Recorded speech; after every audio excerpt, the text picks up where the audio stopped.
విజయవాడ మెత్రాసన పరిధిలోని వెంట్రప్రగడ ఆర్సీఎం దేవాలయంలో మాణికొమ్మల ఆదివారం ఊరేగింపు కార్యక్రమం ఘనంగా నిర్వహించారు.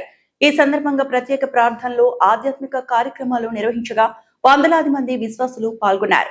విజయవాడ మెత్రాసనలోని వెంట్రప్రగడ విచారణ దేవాలయం మాణికొమ్మల ఆదివారం సందర్భంగా భక్తులతో కిక్కిరిసిపోయింది. ఊరేగింపు కార్యక్రమం భక్తి శ్రద్ధల మధ్య వైభవంగా జరిగింది. ప్రత్యేక ప్రార్థనలు, ఆధ్యాత్మిక కార్యక్రమాలు నిర్వహించి విశ్వాసులు పెద్ద సంఖ్యలో పాల్గొన్నారు. క్రీస్తు ప్రభువు మానవాళి రక్షణ కోసం జన్మించి శిలువపై మరణించి 3వ రోజు పునరుద్ధానమయ్యారు. ఆయన ద్వారానే రక్షణ సాధ్యమని ఫాదర్ బెర్నార్డ్ తెలిపారు. మాణికొమ్మల ఆదివారం సందర్భంగా నిర్వహించిన ఈ కార్యక్రమంలో విశ్వాసులు భక్తి శ్రద్ధలతో పాల్గొని ప్రార్థనలు చేశారు.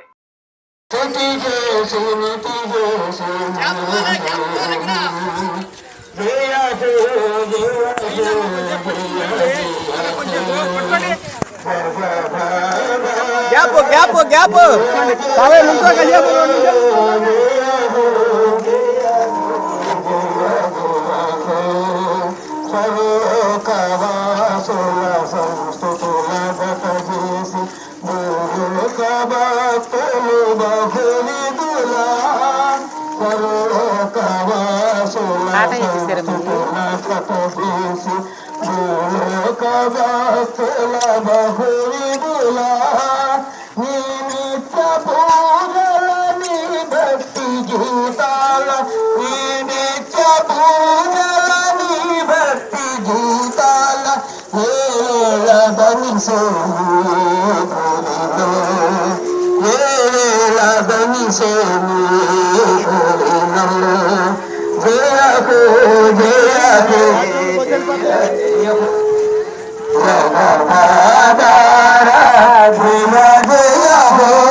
ఎదురైన వాళ్ళు కొద్దిగా బాగా వచ్చారు.